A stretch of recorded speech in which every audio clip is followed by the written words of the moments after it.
को बाहर निकाल लाया और जैसे उसने खोला तो उसमें सोने चांदी की अत्यंत रूपवान सुंदर कन्या दिखाई दी और उस भंगी की भी कोई संतानें नहीं थी। जैसे ही वह कन्या दिखाई दी वैसे ही वह घर लेकर के आया और अपनी पत्नी को दे दिया। पत्नी की कोई खुशी का ठिकाना नहीं था और जैसे ही उसकी पत्नी ने उस कन्या को अपने हृदय से लगाया वैसे ही भगवती दुर्गा की कृपा से उसके स्तनों में दूध उतर आया और पति पत्नी ने दोनों ने प्रेम से उस कन्या का नाम रुक्को रखा। और रुक्को की मां महाराजा हरिश्चंद्र के घर में साफ सफाई आदि का काम करने के लिए जाया करती थी। एक दिन रुक्को की मां की तबीयत खराब हो गई और वह बीमार पड़ गई। महाराजा की पत्नी तारावती ने जब रुक्को को देखा तो वह अपने पूर्व जन्म के पुण्य से उसे पहचान गई। तो तारावती ने रुक्को से कहा कि हे बहन, तुम मेरे निकट आकर के बैठो, तुम मेरे निकट आकर के बैठो। महारानी की बात सुन करके रुक्को ने कहा, महारानी मैं नीच जात की स्त्री हूं, मैं नीच जात की स्त्री हूं, भला मैं आपके बराबर कैसे बैठ सकती हूं देवी। और जैसा इतना कहा तुरंत उसकी तारावती ने बहन ने कहा कि बहन, पूर्व जन्म में तू मेरी सगी बहन थी और तूने एकादशी का व्रत खंडित करके तुझे छिपकली की योनि में जाना पड़ा और जो होना था वह हो चुका। अब आप इस जन्म को अपने सफल बनाओ। तब रुक्को ने रानी तारावती से माता की सेवा करने का उपाय पूछा। तब रानी ने बताया कि माता वैष्णव सभी मनोरथों को पूर्ण करने वाली है और जो लोग श्रद्धा पूर्वक माता का पूजन करते हैं और जागरण करते हैं उनकी सभी मनोकामनाएं पूर्ण होती हैं।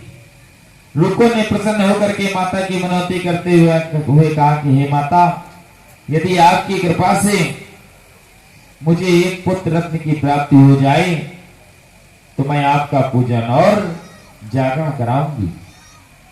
माता ने मनौती स्वीकार कर ली और उसके गर्भ से अत्यंत सुंदर रूपवान बालक ने जन्म लिया।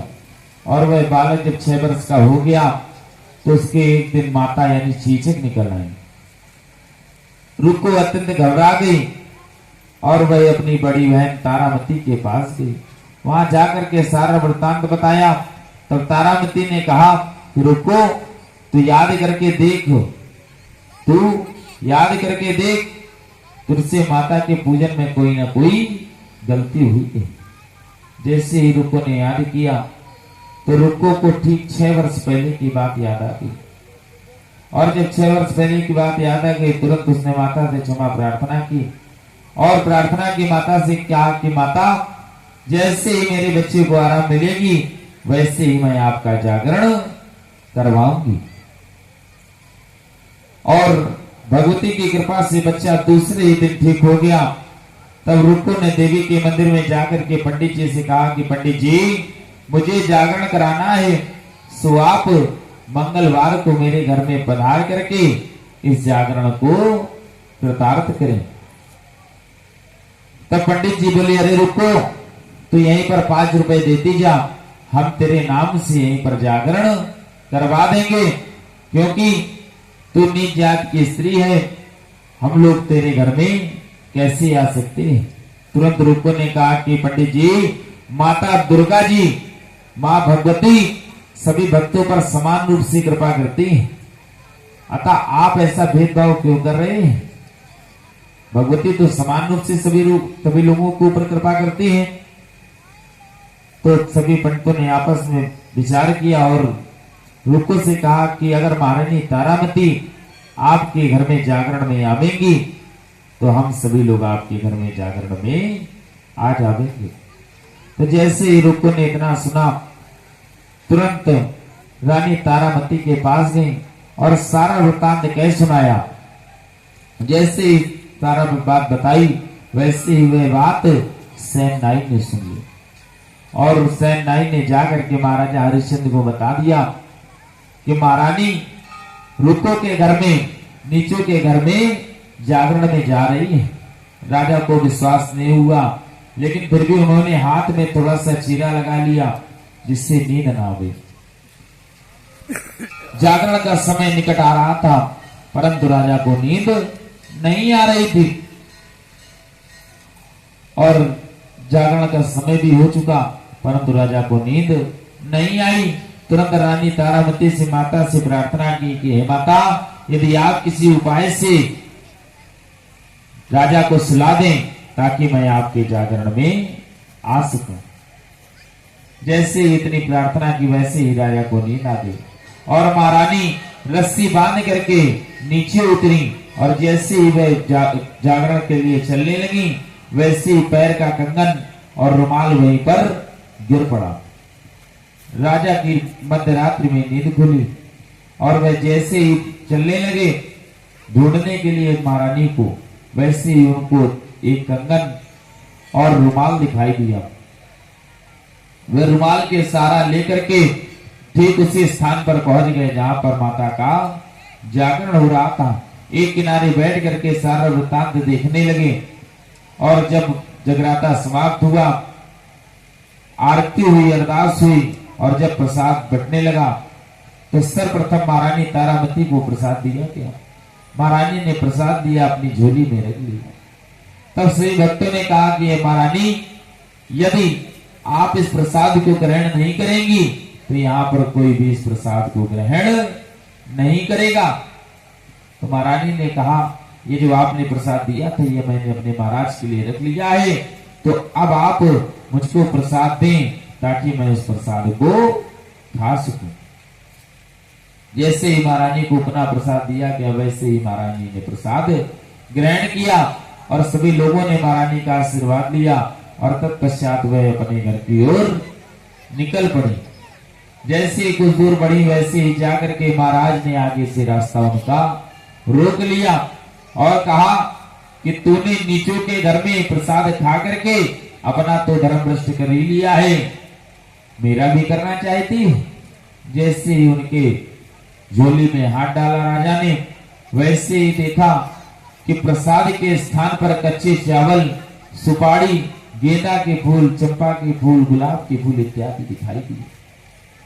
राजा अत्यंत आश्चर्यचकित हो गया